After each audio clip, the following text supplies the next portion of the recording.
Um, my mom's family, they were Gagnots and Delormes and Berciers going back to in Manitoba and going back into Trois-Rivières, Quebec City, and Montreal. And in our household, we escaped poverty, or at least I guess that was the idea, was by getting rid of the language and by learning English. And I'm working hard now to get the language back. And I think that's each generation has those events in their lives and conditions and environment. And some people are lucky because they're able to hang on to their language. Oftentimes it's because of being marginalized.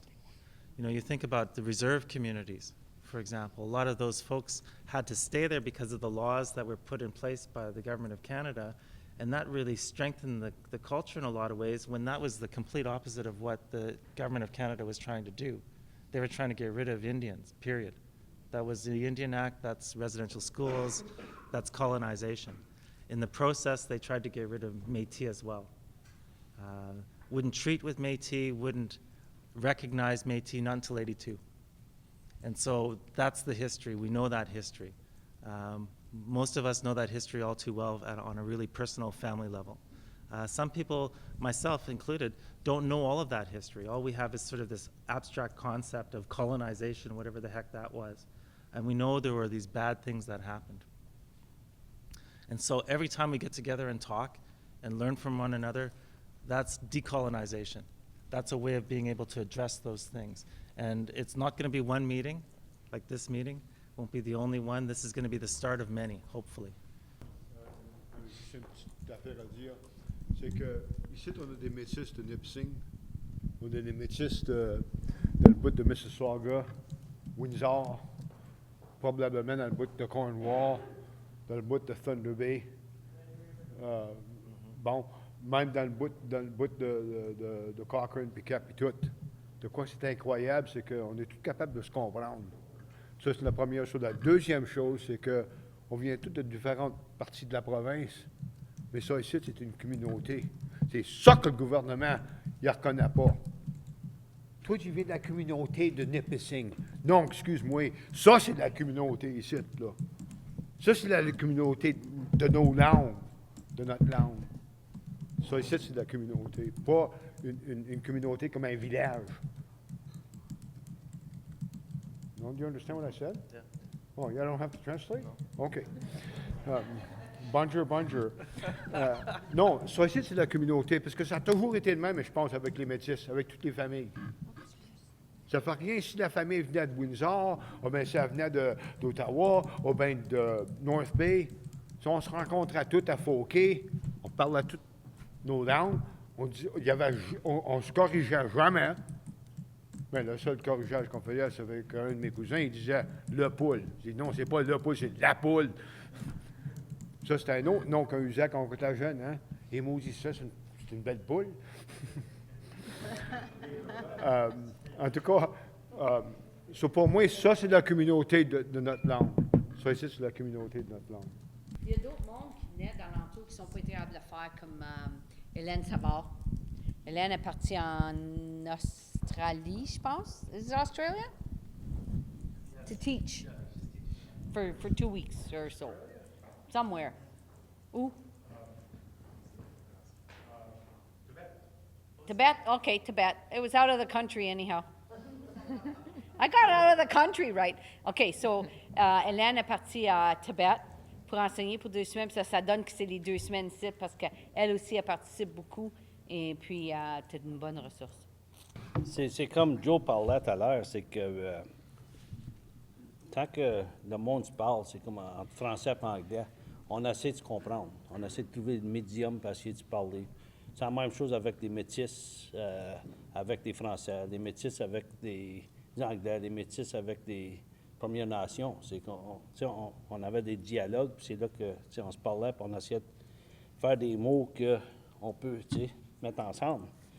Ça me fait penser à une petite histoire, c'est qu'il y avait un couple de Montréal, puis ils sont à Ottawa, puis il faisait bien chaud.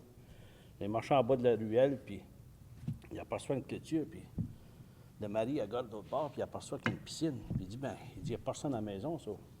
Je pense que ça ne leur fait pas rien si on va dans la piscine.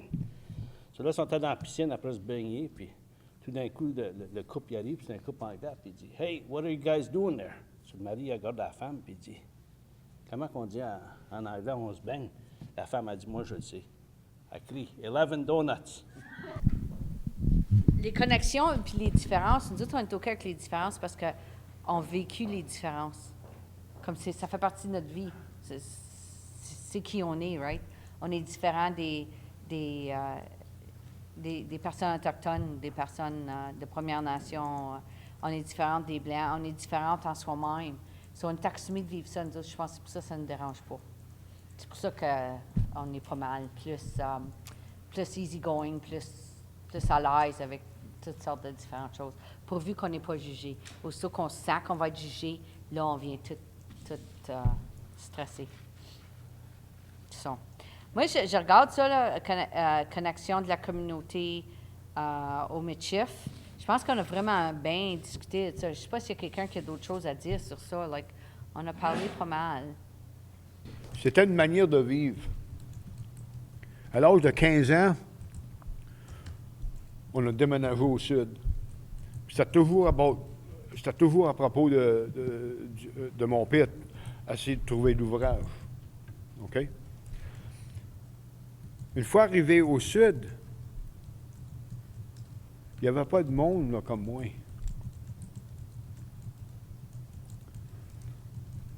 De quoi que je veux dire, c'est que quand on a déménagé de la communauté, quand on restait à Smoky Falls, OK? Donc, on a déménagé au sud, la communauté, ça a tout changé, là. OK? On ne pouvait pas parler de la manière qu'on parlait. Puis dans ce temps-là, c'était Froggy ça, puis Froggy sit, ou bien Frenchy ça, puis Frenchy sit. Bon. OK. Mais après que j'ai rencontré Tony Belcourt, OK? Parce que je connaissais Suzanne Rochon bien des années avant que je rencontre Tony. Puis quand j'ai joiné, quand j'ai joiné l'MNO, là, ça m'a rapporté dans le bout de Smoky Falls.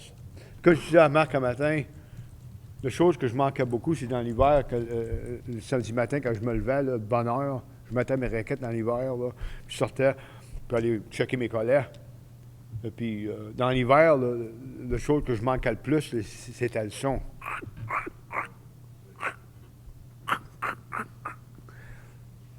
Parce que je pense qu'on a encore tout dans notre cœur. C'est là qu'est la communauté. La communauté est dans le cœur. Parce que la langue est dans le cœur. La communauté est dans le cœur. Parce qu'on a toute quelque chose comment tu dirais ça? A common thread, là. Oui, comme un fil en commun. On a tout quelque chose qui est capable de nous rappeler de quelque chose quand on était jeune. Mais quelque chose de positif. Hein? Parce que c'était pas tout négatif. Il y en avait un petit peu de positif de temps en temps. Pour moi, ça, c'est un signe de communauté, ça. Puis avec cette communauté-là, c'est là que la langue est connectée. Puis comme je disais avant, la langue est connectée pas juste dans le cœur, mais dans les histoires de nos familles. Parce que c'est là qu'il y a des mots, des chiffres qui sont cachés dans ces histoires-là. Puis il faut les sortir, là. Il faut les sortir. Comment tu appelles ça? C'est de la ganiche. C'est ça de la ganiche? Ben, laisse-moi conter l'histoire. C'est après temps qu'on commence à partager toutes nos histoires de famille. Puis de vous qu'on a grandi, puis les affaires que nos parents, puis nos grands-parents, puis les arrière-grands-parents faisaient. Parce que c'est là que je pense qu'est la communauté de Michif. La communauté de la langue, la communauté de toutes les métis. De toutes les métis. Je pense que c'est vraiment important qu'on pense à plus gros. C'est correct qu'on fasse ça ici avec la communauté Michif, avec MNO, mais ça sera, je pense bien important de poigner comme l'Université de Sudbury ou quelque chose pour travailler avec nous, main à main, so qu'on peut to bring it broader sense than what it is now. So. Je me souviens de la première fois que j'étais au Festival du Loup à La Fontaine. Puis la première journée, la première soirée, ils ont fait que c'était des foleries. Ils ont dit que c'était des foleries. Puis ils ont mis il y avait des chansons, il y avait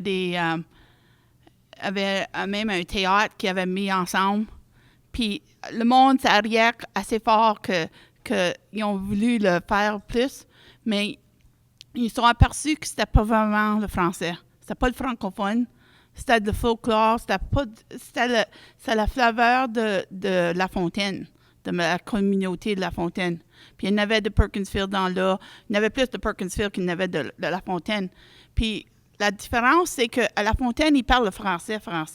Mais à Perkinsfield, là, où que moi je viens, puis de Penetang, on parle plus le métif. Donc, quand on faisait les foleries, puis que ça sortait de même, puis c'était drôle, puis dans les chansons, puis dans le théâtre, il était capable de pousser vraiment fort. Le monde, il voulait en avoir plus au deuxième Festival du Loup, puis ils sont rendus au 5 ou 6, là. Le deuxième, ils n'ont pas eu la même réaction, parce que le monde, ils ont dit, ben c'était pas vraiment du français. Je pense qu'on regarde pas assez grand quand on commence à dire on veut faire un dictionnaire, on veut l'écrire, faut qu'on le partage premièrement, je pense, à la communauté, puis au public. Puis à travers de nos vieilles chansons, puis à travers de toutes ces affaires-là, faut qu'on amène les celles qui le sachent, puis les celles qui sont capables de le faire, puis qui le font autour du camp de feu, puis qui le font dans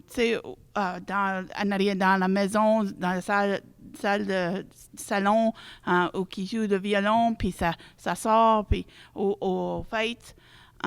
Faut qu'on soit capable de sortir ça plus, parce que c'est pas vraiment le français, c'est le métif. Mais ils s'apercevaient pas à ce temps-là que c'était pas le français, que c'était le métif.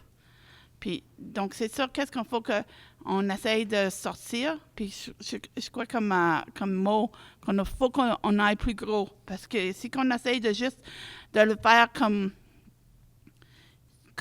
on n'a pas besoin de suivre le même template que toutes les autres provinces ont fait. Puis, je pense que plus qu'on fait de notre même, puis qu'on le met dans nos mots, le plus que ça va sortir, puis le plus le monde va vouloir venir puis le voir. Puis pas juste le voir, ils vont vouloir partager la prochaine année. Puis ça va faire la communauté grossir puis grossir. On a bien de nos métiers qui parlent, mais ils sont trop gênés.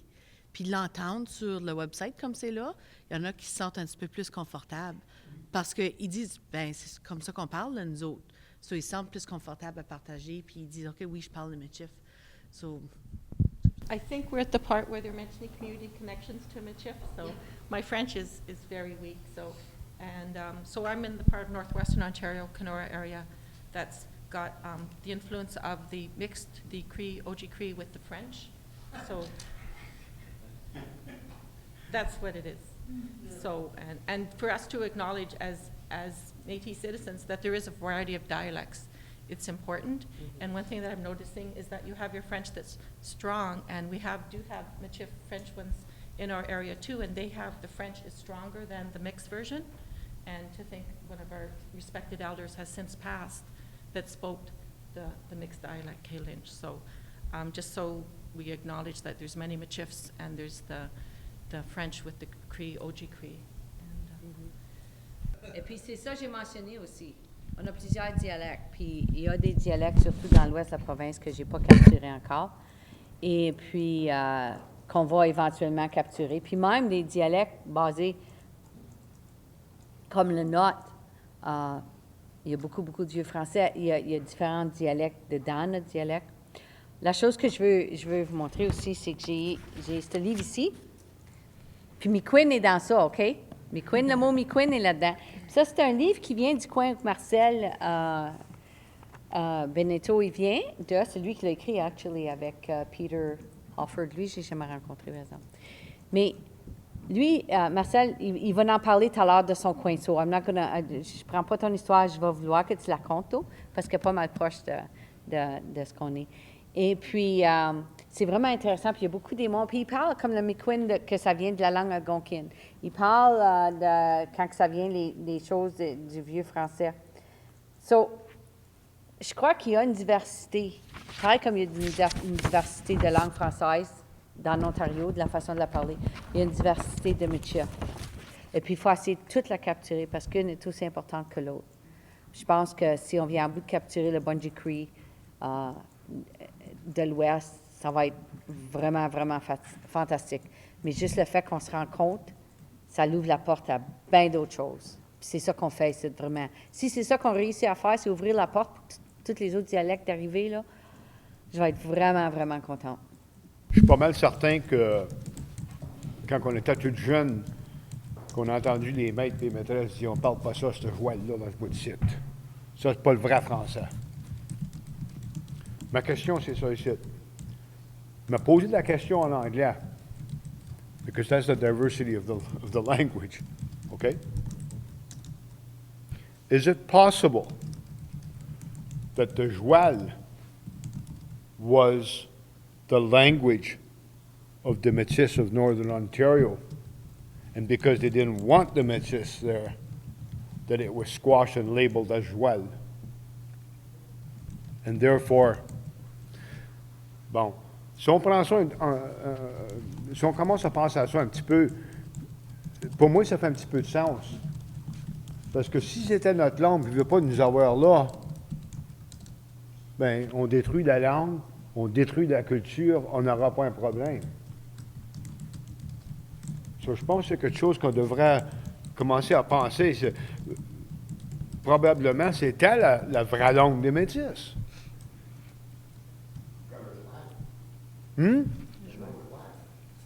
Non, pas le nom joual. La langue, là, de quoi qu'il appelait le joual, c'était la vraie langue des Métis. Parce que si ça n'aurait pas été la vraie langue des Métis, si ça aurait été la langue des Français, they would be speaking that way. So, encore, on va dire en anglais, was it their way to ostracize the Métis language? To try to, OK? So, puis je suis pas embarrassé mais quand j'étais jeune, oui, mais à cette heure, je suis plus embarrassé d'être capable de me lever d'une place publique et me dire, oui, je suis métis. Je n'ai pas un problème avec ça. Le problème, c'est toi qui es le problème. Parce que moi, je parle ma langue encore. On ne devrait jamais avoir peur, parce que il y a beaucoup de dialectes, comme on disait. Puis il y a même des mots qu'on va emprunter. OK? On va avoir un cousin et sa femme qui vont nous visiter pour un week-end ou quelque chose. Puis on apprend un nouveau mot. 2, 3 générations plus tard, on trouve ce mot-là local. Pourquoi? Les enfants ont appris ça, puis les autres, ils ont passé ça. Puis c'est de même que la langue elle grouille un peu, tu sais. Parce que c'est une langue vivante, c'est pas une langue qui est morte. C'est une langue vivante. Mais tu viens juste user un exemple, là, tu viens juste user un mot. Là, On a un mec, ça. Tu as dit week-end. Comment est-ce que tu as envoyé ça? Tu as dit que ta famille t'a invité pour un week-end. À la place de dire une fin de semaine, tu as dit un week-end. Mais c'est de même qu'on parle, nous autres.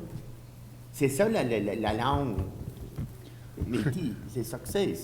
Pourquoi tu es en retard? Le mot, il a dit tout à l'heure, on use un mot français, des mots français, puis oups, la première chose qu'on sait, on met un mot anglais dedans. Tu sais, c'est ça que c'est notre langage. C'est la même chose. Pourquoi tu es en retard? Bien, il y avait la masse d'années, puis j'ai pissé dans le fossé. Oui. Mais c'est the same thing. Oui. OK. Moi, je pense que ce sera bien, bien intéressant de voir si on pourra accéder les records des écoles pour ceux qui sont métis, comme les familles métisses et les langues. Voir que c'est ce qu'ils écrivaient dans leur dossier quand ils parlaient le français ou quelque chose. Pays mon français. Tu sais, j'ai failli mon français, mais pourquoi? Qu'est-ce que la maîtresse d'école elle écrit? Ouais, C'était quoi le problème avec, tu sais, telle tu sais, personne? Ça sera un autre mot anglais, ça sera des comments que si les maîtresses ont marqué à cause d'un jeune, il a failli Exactement. le français. Qu'est-ce que c'est que la maîtresse a remarqué? Ça serait vraiment, vraiment intéressant de voir. ouais. C'est que l'éducation, tu sais, like what your schools and all that wrote on your own records. Quelle sorte de pas ça. Like, C'est intéressant, il faudrait peut-être essayer de savoir si on peut avoir ces documents-là, Chris. C'est des archives. Par exemple, quand on était à l'école, nous autres qui enseignaient le français, ils nous enseignent pas le métier. non, mais ça, je dis, c'est... Elle a dit, elle a payé son français. Exactement. Parce qu'elle lisait son métier. Oui, mais qu'est-ce que moi veux dire, oui, c'est-tu marqué des records d'école? Ça, les maîtresses l'auront-tu marqué qu'elle a failli en cause qu'elle ne parle pas le bon français? Bon, c'est ça que c'est pour ça que... J'ai payé mon anglais, pourquoi? Parce que j'avais de la misère avec mon anglais. Oui. Si elle avait de la misère avec son français, pourquoi que ça ne sera pas marqué? Non, mais je veux dire, moi je suis pas français. bizarre, Moi, j'avais de la misère. J'avais pas des bonnes marques à l'école, moi, pour mon français. C'est que, je te dis que, tu sais, mon écriture, c'était... Forget it. C'est pour ça que 3/4 du temps, si j'écris une lettre, tu ne verras jamais écrire une lettre en français. You'll never see that for as long as I live. Everything that I write is in English. Because I feel more comfortable in English than with my French. And I was raised French.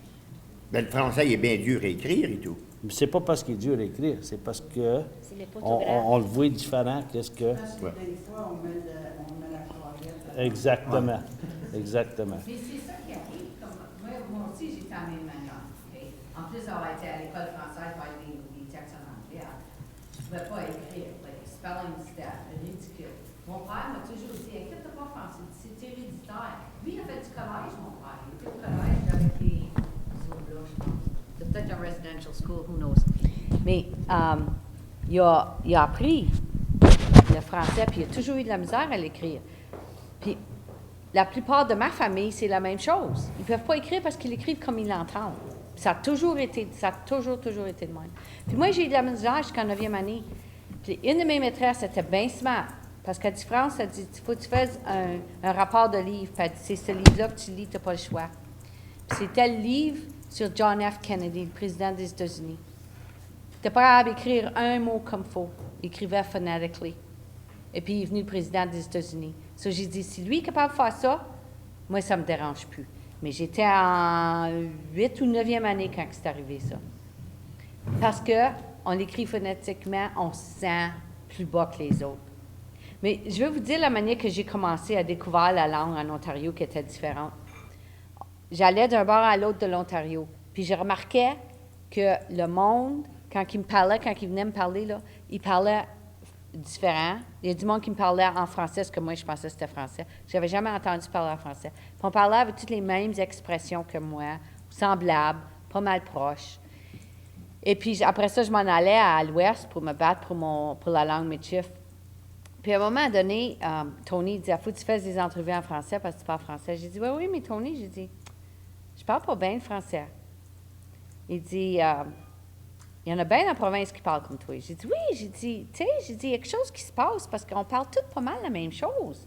Il y a des expressions différentes, mais on parle toutes pareil. Puis j'ai dit, il y a du monde, j'ai jamais entendu parler français en public, ça parle tout anglais, puis ils viennent me parler dans ma langue. J'ai dit, ben il dit, qui c'est tu penses que c'est ta langue? Il dit, Dan.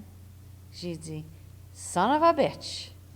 J'ai dit, je me bats, ça fait des années, puis j'ai dit, tout le temps, c'est ça qui est notre langue. Parce que toutes les métisses, tu sais, beaucoup, la majorité, je dirais le 3/4, soit qu'ils la parlent encore ou qu'ils l'entendent, puis c'est de la façon qu'on la parle. Donc, j'ai dit, il faut qu'il sait quelque chose. C'est pour ça que j'ai commencé à l'étudier.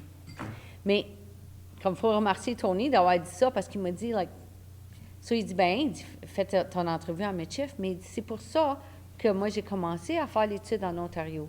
Puis c'est pour ça que je ne m'ai pas laissé battre par l'Ouest pour me dire que c'est le même, il fallait qu'on parle, mais on ne parlait pas Michif. So, avec toutes ces batailles-là, puis toutes ces recherches-là, il faut la continuer, right?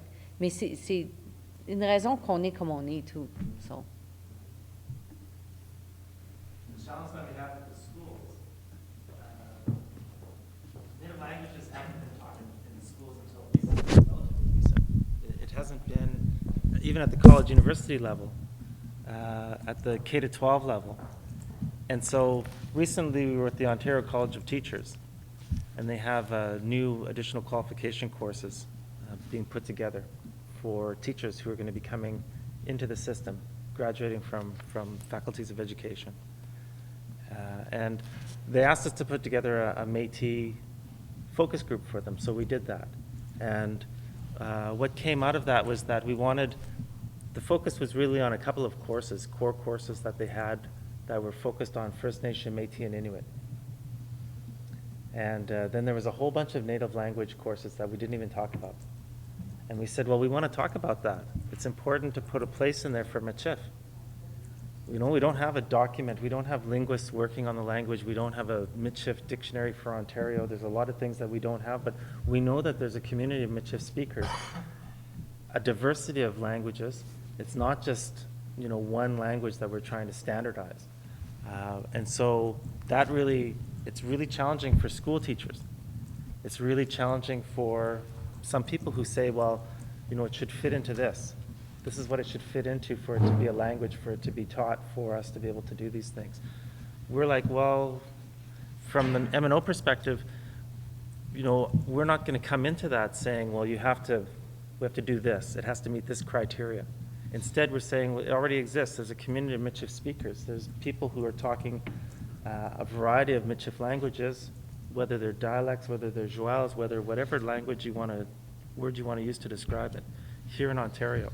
We know that there's material that's being used in Ontario as well to teach Michif in some places that come from Manitoba, that come from Saskatchewan, that come from Turtle Mountain, that come from someplace else. And there's nothing wrong with that because people traveled. You know, I went and worked with the Dene up in the Northwest Territories, up in Denendeh. And I call it Denendeh. I don't call it the Northwest Territories. I call those places the names that people taught me, those names of places. I say things like Mussy, Mussy Cho, like those are the words that the Dene use. And where did those words come from? They came from someplace else as well, and those words moved around with people.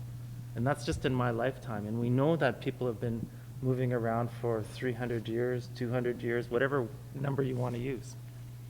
Within our schools, however, we haven't had that recognition and respect. It's been disrespectful. It's been assimilation. It's been acculturation. It's been speak proper French, speak English. Otherwise, you're not going to get a job. And that's the racism, and we know about that. And so now where are we right now? And so we have to work with the schools, the Francophone schools as well as the English schools, to say Michif exists. Don't know what it is exactly. Can't give you a book that says here's a tape. You know, in 12 easy weeks you're going to learn Michif. Right? We can't do that. Will we ever get to the point of being able to do that? I doubt it. I think language is lifelong, right? You learn it as a baby, and then you're either supported or you're not supported. And then if you try to learn it as an adult, it's challenging because your brain stops becoming flexible, especially my brain. But that doesn't mean that we can't learn. It doesn't mean that we can't keep trying. In fact, that's our obligation, is to keep trying and keep learning from one another. Right? That's what keeps culture alive. And so we'll work with the K-12 school to try to make sure Michif is recognized, respected, and advanced, whether it's on flashcards or wherever we put it. We'll do the same thing at universities and colleges. Colleges don't work as well on languages because that's not the focus for colleges. They're really technical. But universities are very open to being able to understand culture, society, the way we change. We're not just the past. It's not just the past that's going to happen. It's the future as well. And so we'll continue to do that work. And so that's just, there isn't a set blueprint. You know, and we want to work with you to make sure that you have what you need to be able to make sure that the language is strong. And we don't always have resources, and when we don't have resources, we'll be doing bake sales and volunteer, as always. It's never going to go away. When we have the resources, then we can put them in there and do things that are good, like what we're doing today. think that's so well spoken, Chris, because if you're on the diversity, Yeah. that's one thing that I don't want to lose. I don't want to lose the diversity of our language. I was at a conference at, I forget what school it was in. I think I was at it was a conference put in, it was on language and community. And I was doing my bit on my language, my Michif language in Ontario, and how diverse it was and how important it was to keep it that way. And the woman that spoke right after me, her pride and joy was to take, I don't know if it was 20 or 30 years, to take, I think there's 5 communities in Quebec of a First Nations language. Only 5 communities that still spoke it. And her pride and joy was to bring those 5 different, diverse, because they had differences, they had small regional differences, to bring them under one hat. She killed 4 languages for one. And I called her on it, and she says, well, we have to write it, so therefore this is what we picked to do. And the audience was also upset with her because they said, well, you know, you're in essence stifling the other languages for this one.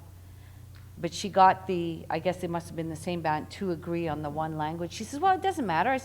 She said the people that speak it can still speak their dialect. And one youth got up, a university student, he says, yes, but what you're teaching is not that dialect. So the ones that are learning it are only learning the one language. But she was so happy that she took all this time and finally succeeded at this. And I went to speak to her after. And like I've told Peter Bacher, I've told her, I said, I don't ever want to see you in Ontario. I'm sorry.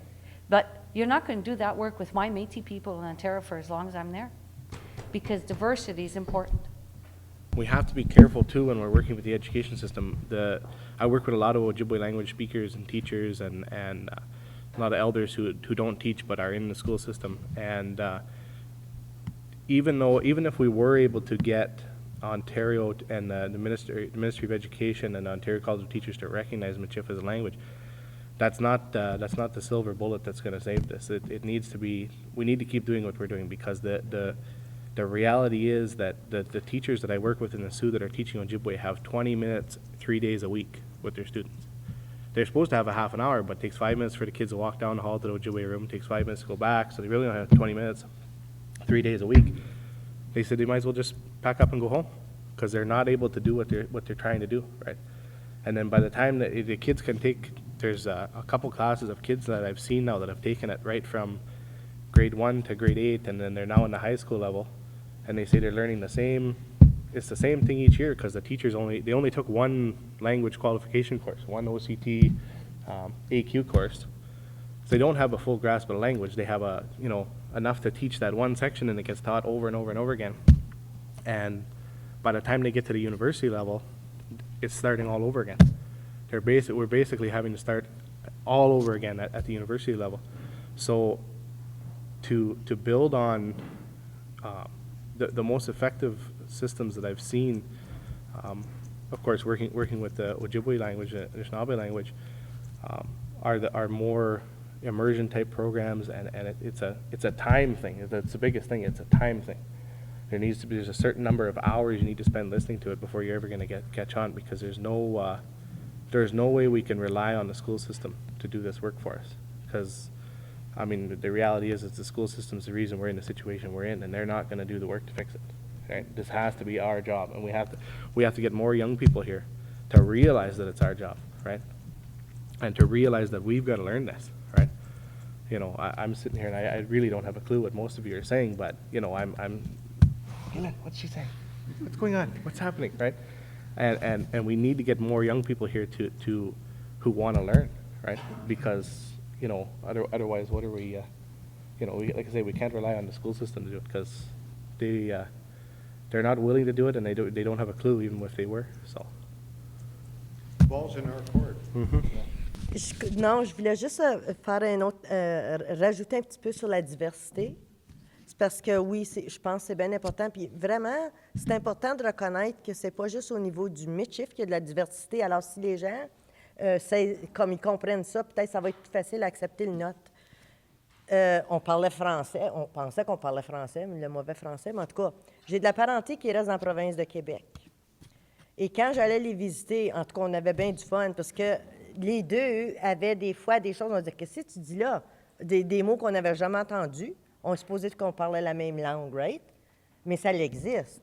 Quand j'ai été même travailler, qui n'est pas si loin, à New Liskeard, c'était pas si loin de chez moi, hein, on s'est échangé des... On riait pas mal parce qu'à chaque fois que quelqu'un dit un mot que l'autre n'a jamais compris, tu sais, c'est bien drôle, right? Mais on l'attrape, puis on le garde, puis vice-versa. Même affaire à Cornwall, dans le bout de Chrysler, puis en tout cas. Fait que juste pour dire que si c'est accepté, ça existe dans une autre langue, pourquoi ça devrait être si différent dans la nôtre, right? Alors ça, c'est un point qu'on pourrait prendre pour débattre quand on veut garder notre diversité, parce qu'on l'accepte dans les autres langues. Les Anglais aussi, je suis certaine, que s'ils parlent, qu'ils viennent d'un coin de pays ou d'un autre, quand ils se parlent, ils ne doivent pas parler exactement tout pareil. Moi, je pense pas. Alors, comme ça, qu'ils peuvent tolérer que nous autres, tout, on a la même... Puis, à part de ça, pour l'affaire de continuer, on a eu cette même maudite bataille-là, excusez, là, avec les Français, parce que les Anglais voulaient nous manger, right? Puis on s'est débattus comme des diables dans l'eau bénite. On est encore en vie. Puis là, j'apprends qu'à part de ça, je m'ai débattue pour cette cause-là, mais c'est même pas ma vraie cause, la vieille ici, comme tu sais. Fait que c'est encore à recommencer. Mais comme je dis, on a été capable d'en gagner, on doit être capable encore. Puis peut-être qu'on peut éviter, on peut apprendre les batailles qu'on a battues pour que la note, elle soit peut-être un petit peu plus facile pour prouver nos points, comme. I don't know if my conversation is continuing with your French because there was too many words I missed, but I would like to respectfully disagree when you're saying that the education system is not going to help. It's probably one of the few hopes because they've actually provided this opportunity to bring Michif this conversation forward. And how long has it been since 2006 that the last one was, and fragmented funding from Ali? You need to do it at a broader educational level, whether it's the K-12 or at post-secondary. They're the ones that have to help support the revitalization of the language. And even for that little 20 minutes of Ojibwe, at least that person is respecting the language, acknowledging that it exists and that it has value, when previously they might not speak with their elders or anybody and be ashamed of their language. Like I worked in a First Nations school system where the teachers wouldn't even speak it in the hallway, and they were fluent speakers because English became the main thing. So we need it in the education system as a Michif language that's honored and respected, or we'll continue to maybe not be sort of shy to speak it, even when we're beginning to recover it. Well, I couldn't agree more. What I mean is we can't say, okay, get it into the curriculum and all of a sudden we'll be That's okay. not going to save it. No, that's what I mean. Yeah. It is. And because, I mean, I've seen so many Ojibwe students who can say, well, I saw the dog, I want to see the dog, I will see the dog, he or she will see the dog, they might see the dog.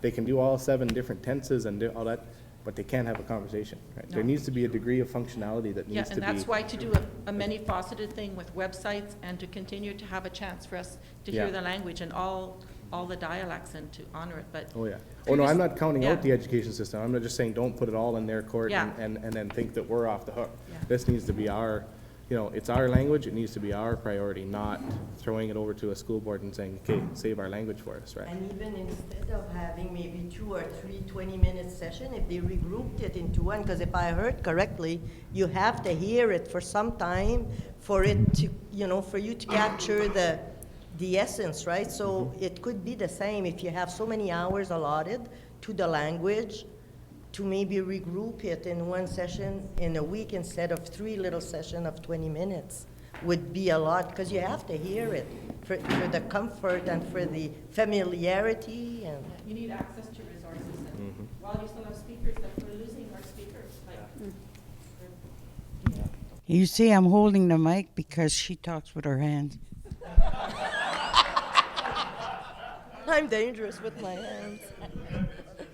Good.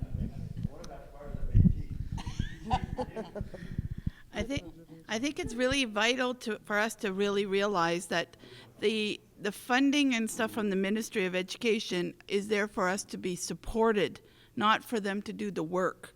I think that it's very vital that the work be done by Métis people for Métis people. And that's where you see, when you look at some of the First Nations where their languages have actually they've accomplished stuff, and the people are able to do it, is because it's the First Nations that are taking that role. So then you get that relationship started, and then they want more.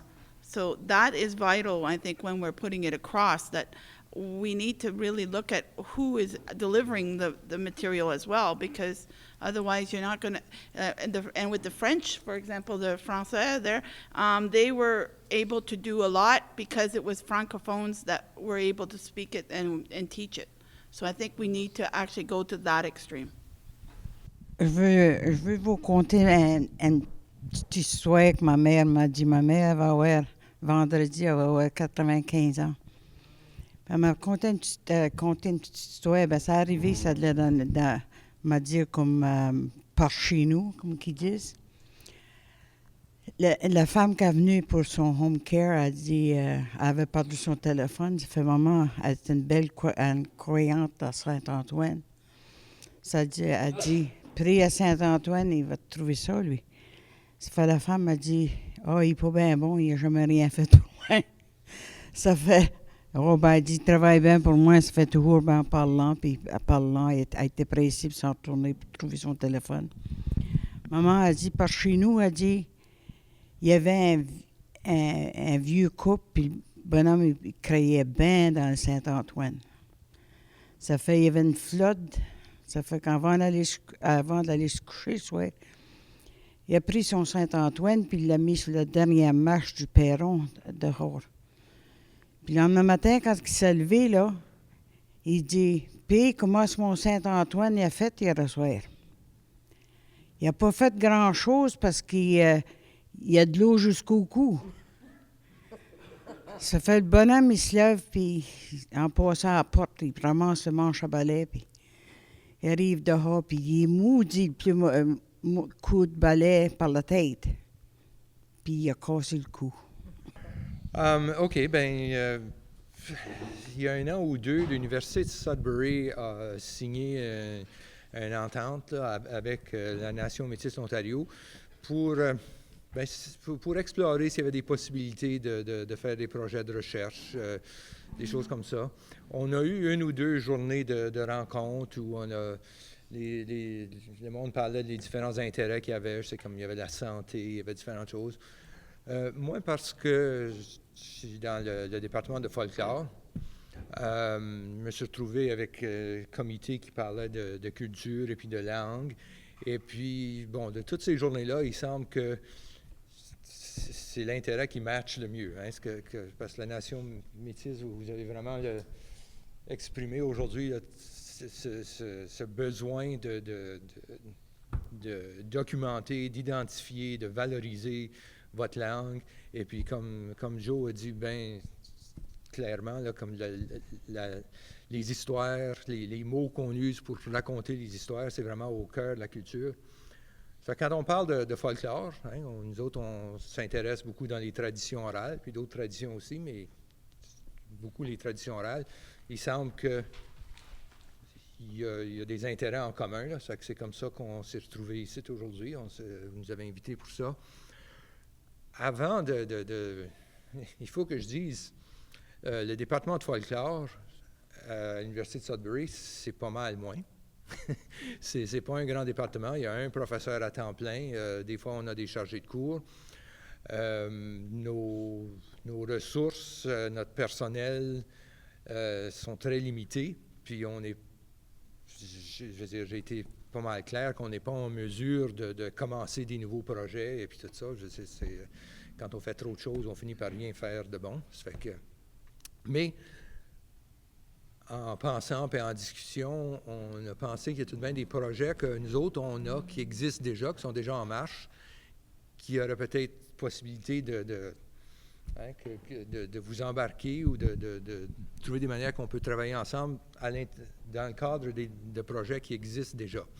Ça fait que Roger va parler plus de ça dans une minute, mais l'autre chose qui est intéressante, puis en parlant avec Chris il y a quelques semaines, et puis France, une chose, on est un petit département, mais ça fait 30 ans et plus, quasiment 35 ans, que nos étudiants, dans leurs cours, ça fait partie de leur cours, ils sont supposés d'aller faire une enquête sur le terrain. C'est qu'ils vont faire des entrevues avec des membres de la famille, des choses comme ça. Puis nous autres, on a tout gardé ça dans des archives. On a comme pour 35 ans d'enregistrement et puis de transcription de rapports écrits sur toutes sortes de choses, des contes, des légendes, des chansons, mais aussi des coutumes, des connaissances comme en médecine traditionnelle, des coutumes autour des fêtes populaires comme Noël, puis aller chercher de l'eau de Pâques, puis des choses comme ça. Ça fait qu'on a un fonds d'archives pas mal important. Bon,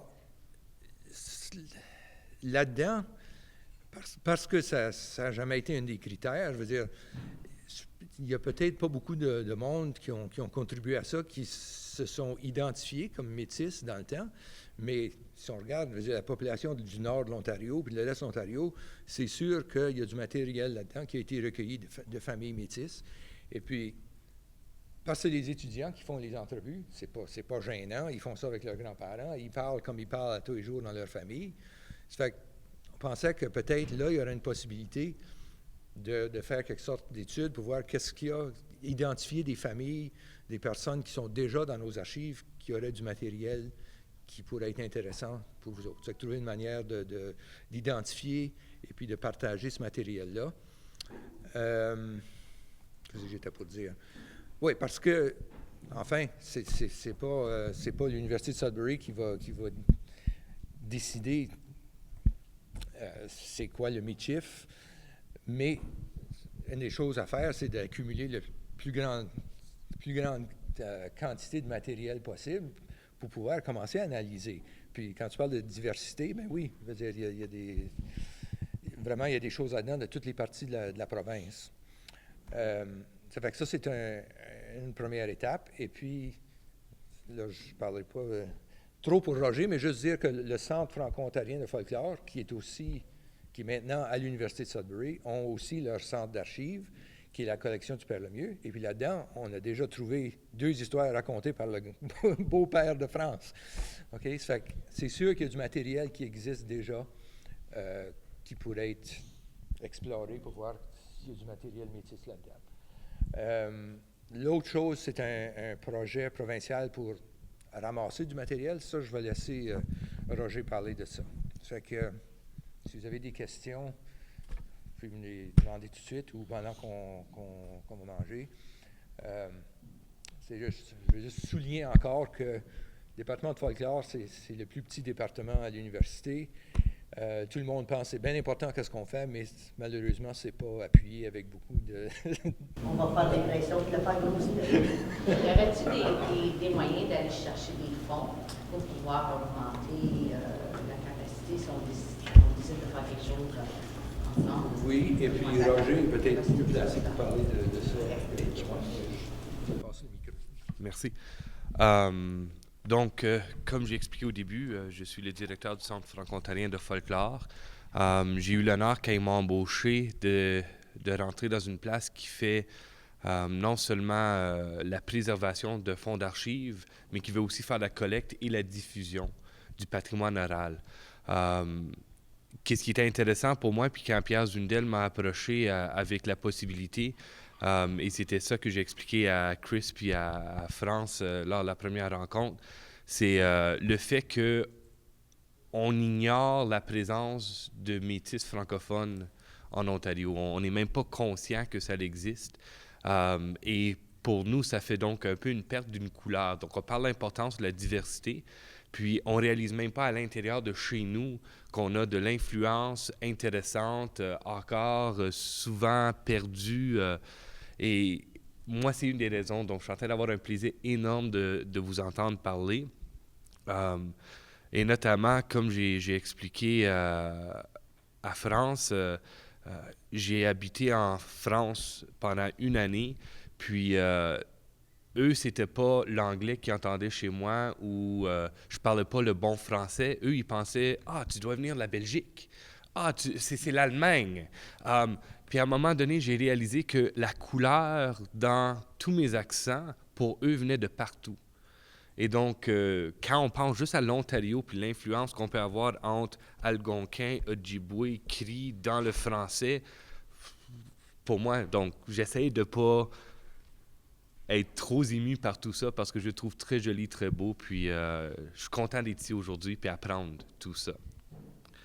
Ça, c'était juste ma petite anecdote parce que ça fait depuis le matin, j'essaie de le garder à l'intérieur de moi pour donner tout le monde la place. Puis là, il me donne un micro, puis c'est comme, oui.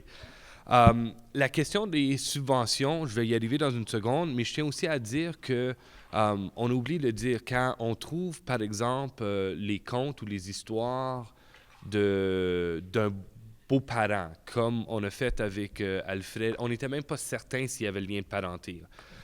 On a l'enregistrement en plus. Donc là, c'est intéressant parce que le père Lemieux l'a écrit de manière phonétique et de manière littéraire. Donc, on peut dire qu'il y a comme un genre bon français, le français qui entendait, mais on peut aussi retourner l'écouter. Donc, ça devient très avantageux parce que si on veut entendre les couleurs, vous êtes déjà en train de capter du monde, mais on a déjà du monde de capter. Donc, le CFOF, avec les archives de l'Université de Sudbury, on a quelque chose peut-être, une mine d'art qui peut aider tout le monde à mieux faire connaître ces accents, ces mots, donc, ça, c'est important à souligner. C'est une des raisons que je veux être ici. C'est pour m'assurer que si on a des choses qui sont importantes pour votre communauté, qu'on peut essayer de les trouver ensemble. Ensuite, la question de subvention. J'ai toujours pensé que c'est maladroit de commencer à parler aux bailleurs de fonds comme si on est en train de faire des projets ensemble avant d'avoir la permission des groupes qu'on travaille avec. Mais je sais que pour la plupart des gens, déjà le CFOF fait beaucoup de travail pour essayer de montrer les différentes couleurs de la francophonie. Donc, si jamais ça vous intéresse qu'on soit là de plus en plus, comme le département a embauché des étudiants pour faire la vérification de nos archives, il y a énormément de possibilités, mais on ne les a jamais dessinées encore. Et je ne veux pas m'imposer en disant qu'est-ce qu'on devrait faire. On est vraiment ici, c'était une invitation pour apprendre. Mais donc, oui, il y a des possibilités. Qu'est-ce qu'ils sont? On ne le sait pas. Puis ça, c'est le fun de s'asseoir puis essayer de dessiner ça avec des agents de subvention pour voir qu'est-ce qu'ils peuvent faire pour nous aider. Mais donc, la réponse, c'est, je suis pas mal certain que oui, mais on n'y a pas réfléchi encore. Puis ensuite, il y a le dernier élément, c'est la question de diffusion. Donc, on parle souvent de se sentir un peu mal à l'aise quand on est en train d'essayer de parler ici. Et c'est aussi ça qui arrive quand on essaie de faire la collecte. Tu sais, on met un micro devant une personne, puis on dit « Raconte-nous une histoire ». Puis la personne voit le micro, là, puis les premiers 5 à 10 minutes, là, ça bouge pas. L'élément que j'aimais beaucoup avec le père Lemieux, puis son travail, c'est en demandant aux gens « Fais-moi un conte, fais-moi une histoire ». Le premier, la personne se sent un peu mal à l'aise, mais une fois qu'il rentre dedans, il oublie que le micro est là, puis on a même filmé une personne qui est en train de chanter, puis tu vois, là, la caméra n'existe plus. Donc, un des outils que je trouve très intéressant pour apprendre l'histoire, c'est de laisser les gens parler de leur histoire. Et donc, je pense que vous avez comme capté des choses idéales pour... Donc, c'est important de capter, je suis en accord. C'est important que ça se fasse par l'histoire, je suis tout à fait... Donc, je suis très comme... en anglais, ça serait exuberant. Je me sens très content d'entendre que ces choses-là sont déjà comprises parce que c'est des choses dans la communauté francophone, si on peut dire académique, qui manquent encore. Les gens pensent que l'histoire, c'est pas dans l'oral. Et je trouve que par l'oralité, on trouve beaucoup de beauté, de couleurs qu'on pourrait perdre. Donc, je ne sais pas si j'ai répondu à ces autres possibilités-là. J'ai envie de dire plein d'affaires, mais je ne sais jamais où commencer. C'est vraiment notre deuxième rencontre, donc c'est du nouveau territoire. Puis je pense que ça fait du fun aussi, parce que ça veut dire que on est juste ici. Juste pour ajouter un peu, le Centre franco-ontarien de folklore, le CFOF, c'est un organisme provincial et puis qui est subventionné par Patrimoine Canada et le ministère de la Culture. Puis ça fait partie de leur mandat de recueillir, de préserver et puis de mettre en valeur, diffuser le patrimoine oral de l'Ontario français. Ça, c'est déjà dans son mandat. Et puis, j'ai parlé d'un projet là, qui est encore à l'étape de planification, c'est-à-dire la deuxième partie. Premièrement, ça s'appelle l'inventaire du patrimoine franco-ontarien. La première étape, on a déjà commencé, c'est de commencer à voir qu'est-ce qui existe déjà, qu'est-ce qui a été recueilli, qu'est-ce qui est déjà dans les fonds d'archives. Mais la deuxième étape, ça va être de former des équipes de chercheurs, des jeunes, probablement des étudiants, mais qui iraient dans les différentes communautés françaises de l'Ontario pour trouver du monde, pour enregistrer des contes, des légendes. Bon, nous autres, c'est le folklore qui nous intéresse, mais comme Roger dit, c'est dans ces contes-là que le monde raconte ça dans le langage de tous les jours. Hein, la culture est vraiment là-dedans. C'est là qu'on voit une possibilité, si ça vous intéresse, d'identifier les communautés où il y a des métis qui pourraient faire partie de cette étude, puis ensuite, il s'agirait de trouver une façon de partager l'information qu'on recueille. Pour ce projet-là, je pense que l'intérêt est là pour nos bailleurs de fonds. Ça reste on pourrait voir ça dans 1 an ou 2, là, de commencer cette étape-là, mais en tout cas, pour répondre à vos questions, on pense qu'il y a des possibilités de subvention pour ça. On peut-tu aller à l'université puis regarder à vos archives? Oui. Ah oui? Même c'est important pour nous de vous donner accès à ces choses-là, parce que c'est de l'information, c'est des archives du CFOF et de l'université, mais c'est de l'information publique. Donc c'est comme aller à une bibliothèque. La bibliothécancienne peut seulement te dire tu ne peux pas le sortir de la bibliothèque, mais elle ne peut pas te dire tu ne peux pas le voir. Donc même écouter nos archives, qu'est-ce qu'on a en audio, c'est tout accessible. Puis dans le moyen terme, qu'est-ce qu'on aimerait, c'est que les gens puissent taper à partir de notre site web un dernier nom pour savoir exactement qu'est-ce qu'on a de telle personne. On n'est pas là encore, mais on peut faire le travail chez nous. Mais si vous nous appelez et vous dites on aimerait savoir si vous avez telle chose sur telle personne, on est déjà assez habile à être capable de trouver qu'est-ce qu'on a sur cette personne. L'organisation francophone d'Ontario, les métis, je ne sais pas comment dire ça, we're a component part of that. Puis ça, c'est très important parce que c'est pas quelque chose qu'on veut perdre. Mais je pense que c'est important qu'on sort du cocoon, là.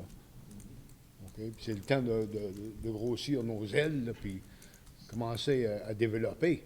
Je pense que c'est une bonne chose d'être capable de... Parce que je fais beaucoup de travail avec Ancestry.ca. Bon. Puis il y a beaucoup de recherches. Il y a beaucoup de documents. Je parlais avec France, il y a un document de recherche qui est sorti, je pense, 2004, 2005, la recherche dans le nord d'Ontario pour les métis, autour de ça. Puis il y avait juste, je pense, 2 ou 3 familles françaises, c'est toutes, qui disaient que c'était métis. Tout le reste, c'était pas française. Mais ça, it's very biased. OK? Bon. L'ouvrage n'est jamais fini. L'ouvrage n'est jamais fini, mais il faut continuer. Je veux tous vous encourager de faire les recherches. Si vous avez un ordinateur ou quelque chose comme ça, une fois que vous avez votre carte de la Meno, ça n'arrête pas là. Ça, c'est juste le commencement. C'est juste le commencement. Parce qu'on est plus connecté than what we've ever been told. Ça, c'est bilingue. C'est vrai, on est plus connecté than what we've ever been told. Puis si on regarde tous les noms de famille, c'est tous des vieux noms de famille, ça. C'est pas des nouvelles familles. C'est les vieilles familles. Puis de plus de recherches qu'on fait, de plus de collaboration qu'on a, je pense qu'on va tout bénéficier. Pas juste les métis, mais toute la province.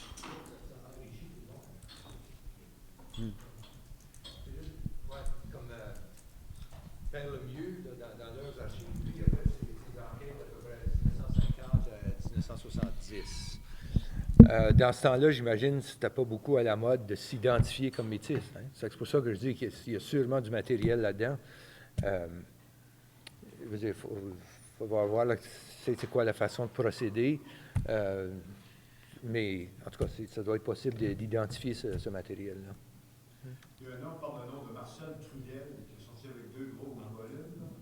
Oh, parfait, ça, je te dis que ça, c'est d'or. Ouais. And if I could just add a couple of things. None of this work is on the shoulders of any one institution or any one department or any one academic faculty member. It's so important, though, that we start building those relationships, that we do have academic faculty members who can supervise Métis students, graduate students, to do research on Métis subjects here in Ontario, who aren't going to squash that, who aren't going to stream Métis students into something else. And that doesn't mean that Métis students who go on to school have to necessarily research Métis topics. Métis students can do whatever they want to do as long as they have the support, encouragement, financial resources, and feel confident and secure in their families and in the community. But we're in a crucial period right now where we really need to have and encourage Métis students, your family, community members, young people to go on and go into university and college and go on and do the research that's needed. English, French, Michif, all of that. And that's what faculty members are really good at. They can get some money, some research money from different sources that we can't necessarily access to support different types of research projects, as well as other organizations. We can partner with them to move things forward. And that's really what we'll keep on doing, building those relationships, those partnerships, and getting students in there, and who will eventually become the professors of tomorrow, who will talk about this stuff like today. This day was a historic day in Métis history. Did you know that? Who those people were who were sitting around the table who did something good. And their work was based on generations and generations of people trying to move things forward. Even within the MNO itself, we have LRC collecting stories, we have the Healing and Wellness branch collecting stories, and then we have, I think, MNOET, or you guys are collecting stories too. So I think we need, between us, is to get together and then combine these stories that we're collecting across the province from our citizens in their own language. Do we know approximately how many young people in the province speak Ontario Michif? No, because it's still hidden. So we're still trying to dig that out. So that's a good question that we should try and get the answer to, but we don't at the moment. We can estimate. That's it. Or I should just start to identify them. 75% of our population, and they don't know it. So that's what I really wanted to really highlight, is that the statistics right now, if we look at the number of francophones and whatever, the statistics are not accurate, because a lot of us have believed up to a certain point in time that we were French Canadian. Well, I'm sorry, now I know that my mother tongue was Michif. But when you go to the census, because you've written French Canadian for so long, this year, the last census, I realized I made a mistake, and I was really upset. So anyway, I phoned the Statistics Canada because I wanted it changed, which won't happen. They said you'll have to do it on the next one. But I said, you know what? It is very important for me. And so anyway, I will. What I wanted to say is that we have to spread the word amongst our own, and to encourage them to change that practice, because what we write on there, that's what the governments go for when you want to have dollars, have help, what's popular in that. They are our cousin, just as the, whatever First Nation was your descendants, were your cousins as well. We're the mix of that. So I'm not French Canadian anymore. I mean, they are my cousin, and I respect the same thing. It didn't change anything as what I feel in my heart for French Canadians. But I am, first and foremost, a Métis, and I speak Michif.